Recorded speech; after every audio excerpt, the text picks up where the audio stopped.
Good day again, everyone. I want to thank our sponsors for this month, Chaim Full. This is good for their son, Benjamin, fighting valiantly with all our soldiers in Lebanon, and Le'inishmat, their son, Hillel, Olav Hashem and Yaakov Sheyichya.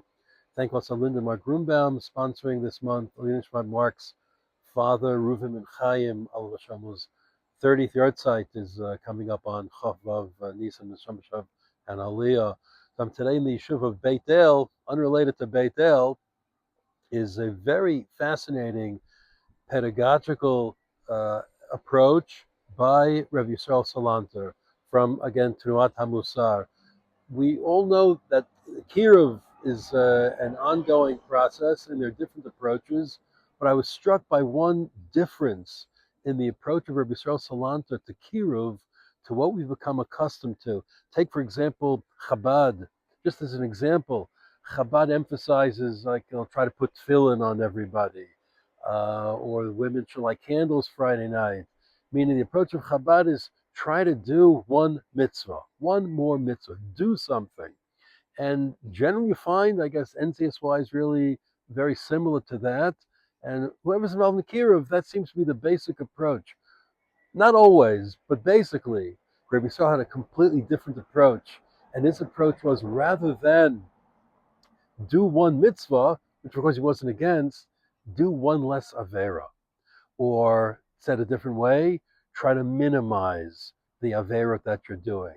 So, for example, Rabbi Yisrael traveled a lot, as we know. He spent a lot of time in the city of Memel, which is a port city not far from Königsberg. Then, in his time, it was part of Prussia. Now it is part of Lithuania. It's a port on the Baltic Sea. And Jews were longshoremen. And when he came to Memel, he saw that, unlike Salonika, by the way, where because the longshoremen were Jews, the port was closed on Shabbat, in Memel the port was open and the workers were all Jews. He got up one Shabbat in Shul to darshan because they would come early and then go to the port, or come daven late, or he would speak late in the afternoon after the port was closed. But he once got up and he said, I want to speak to you, to all the longshoremen, about Shmirat Shabbat. And he spoke to them and he said that I realize that the port has to remain open on Shabbat, of course, it's necessary, but you don't have to write. Whatever you have to record, lading bills, etc., you could do it after Shabbat. And they agreed. They stopped writing on Shabbat. Another week he gave another drasha, and he said that while I understand that loading the ships are necessary, loading the items, unloading is not really necessary. Meaning, once they're already taken off the ship and they're in the warehouse, there's no reason to do anything else because you could distribute it on Sunday or Monday. There's no need to do it today. So stop unloading. And they agreed to do that as well. Until week after week, he wore them down, and then they saw finally that even loading is unnecessary. They could work around that as well, and so that's what they did. And slowly, he brought them to Shmirat Shabbat. Another good example is how Rav Yisrael dealt with one of his sons, the famous Yom Tov Lipkin Salant, the great mathematician that I mentioned a few weeks ago, known for, among other things, the Lipkin parallelogram. He became a professor of mathematics in the University of St. Petersburg at the cost of his religious life, which he gave up. It's interesting that in the book, Rav Dov Katz says that he was Shomer Mitzvot, but he wasn't learning Torah, and that was Rabbi Yisrael's emphasis. But apparently that was not so, that he was not Shomer Shabbat. But he asked Rabbi Itzel Petterberg, his Talmud, Rabbi Yitzchak Blazer, to keep an eye on him and make sure that he does three things. One, that he observes Shabbat. Two, that he eats kosher food, meaning he doesn't eat treif. And three, that he doesn't shave his beard. I don't know what happened in the end, but that was his emphasis. Do not be mechalel Shabbat. Do not eat tray food, and do not shave your beard.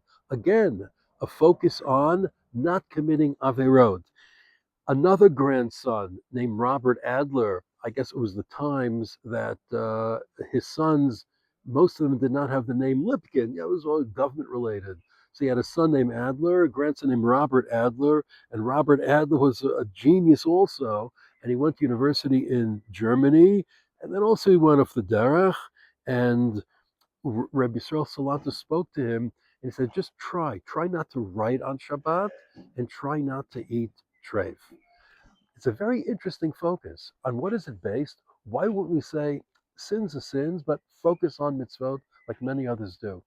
And I think the answer is that when a person, shalom, when a person focuses on not committing averot, it means they have to exercise self-control. Self-control means you're already sacrificing. You're giving something up. It means you're thinking about how I should serve Hakadosh Baruch Hu.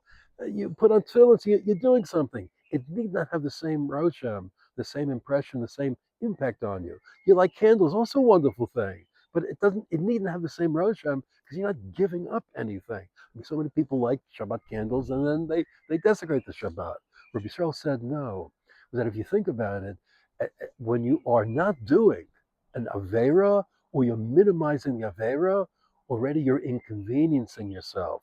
You're challenging yourself. You're upsetting the Yetzer Hara. That is the derech to come back to Kadosh Baruch Hu.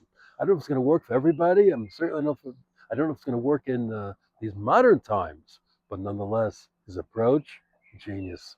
Have a good day.